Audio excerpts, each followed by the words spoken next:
Drugs সেৱনকাৰীসকল সাৱধান, drugs পেডলাৰসকল সাৱধান। 1 জুলাইৰ পৰা 3 মিচিং জাতীয় সংগঠনে ড্ৰাগছৰ বিৰুদ্ধে গাঁৱে গাঁৱে চলাব অভিযান। আৰম্ভ হ'ব একচন, ৰেহাই দিয়া নহ'ব কাকোৱে। অসমৰ বিভিন্ন প্ৰান্তৰ মিচিং অধ্যুষিত এলেকাত ড্ৰাগছ বেহা চলোৱা পেডলাৰসকল আৰু ড্ৰাগছ সেৱনকাৰীসকল সাৱধান। অতি শীঘ্ৰেই আৰম্ভ হ'ব একচন। এই সতৰ্কবাণী আমাৰ নহয়। আন্তঃৰাষ্ট্ৰীয় ড্ৰাগছ বিৰোধী দিৱসৰ দিনাই ঢকুৱাখানা সমজিলাৰ ভোমাজাৰণিত এক বৃহৎ ৰাজহুৱা সভা পাতি উল্লেখিত হুংকাৰ দিছে ঢকুৱাখানাৰ 3 মিচিং জাতীয় সংগঠনে।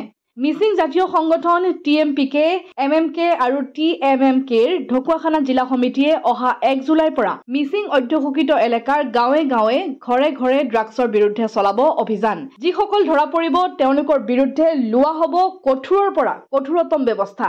এতিয়াৰ পৰা মিচিং এলেকাৰ ড্ৰাগছ পেডলাৰ, বেপাৰী আৰু সেৱনকাৰীসকল কাকো ৰেহাই নিদিয়ে সংগঠন কেইটাই। ল'ব ডাইৰেক্ট একচন। সেয়ে সময় থাকোঁতে সকলোকে ড্ৰাগছৰ কবলৰ পৰা মুক্তি হ'বলৈ আহ্বান জনাইছে। বৃহস্পতিবাৰে সমগ্ৰ বিশ্বজুৰি মাৰাত্মক ড্ৰাগছৰ বিৰুদ্ধে সজাগতা সৃষ্টিৰ উদ্দেশ্যে পালন কৰা হৈছে আন্তঃৰাষ্ট্ৰীয় ড্ৰাগছ বিৰোধী দিৱস। ঢকুৱাখানা সমজিলাৰ পূব ঢকুৱাখানা গাঁও পঞ্চায়তৰ অন্তৰ্গত ভোমাজাৰণি হাইস্কুলৰ খেলপথাৰতো ঢকুৱাখানা জিলা TMPK, TMMK আৰু MMKৰ PKৰ উদ্যোগত এই দিৱস পালন কৰা হয়।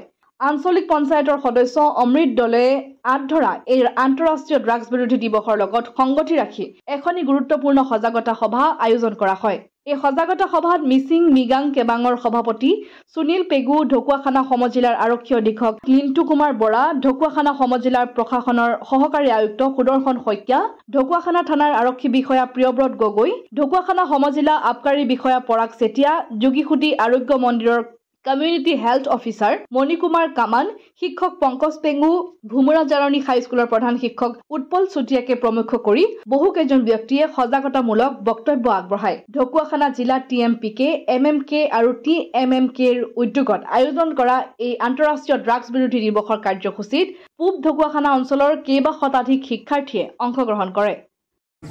আমি আজি জাষ্ট আমাৰ এইটো আজি এৱাৰনেছ হৈছে।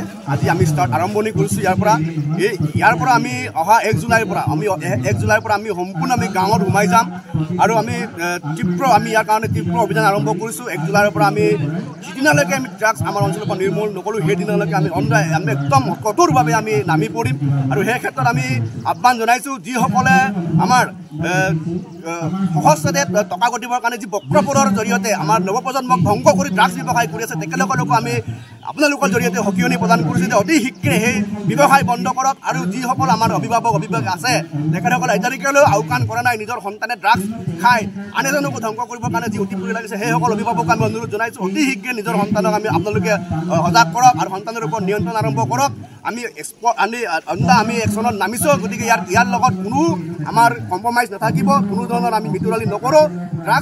ড্ৰাগছটোৰ বিৰুদ্ধে আমি কঠোৰৰ পৰা কঠোৰ পদক্ষেপ গ্ৰহণ কৰিম আৰু ইয়াৰ কাৰণে আমি আৰক্ষী প্ৰশাসনকো আমি অনুৰোধ জনাইছোঁ আৰু আৰক্ষী প্ৰশাসনে সেই ক্ষেত্ৰত সহযোগিতাত আমাক আন্তৰিকতাৰে তেখেতসকলে ইংগিত দিছে যে সকলো সময়তে TMPK, MMK, TMMK আৰু আৰক্ষী প্ৰশাসনৰ জৰিয়তে আমি প্ৰায় মিচিং অধ্যুষিত অঞ্চল, আমাৰ মিচিং অধ্যুষিত অঞ্চল বোলাই নহয়, যিবিলাক আমাৰ ড্ৰাগছ য'ত ড্ৰাগছ প্ৰচলন চলি আছে সেই অঞ্চলবিলাকত আমি একচনত নামিম। News desk report, Dhakuakhana.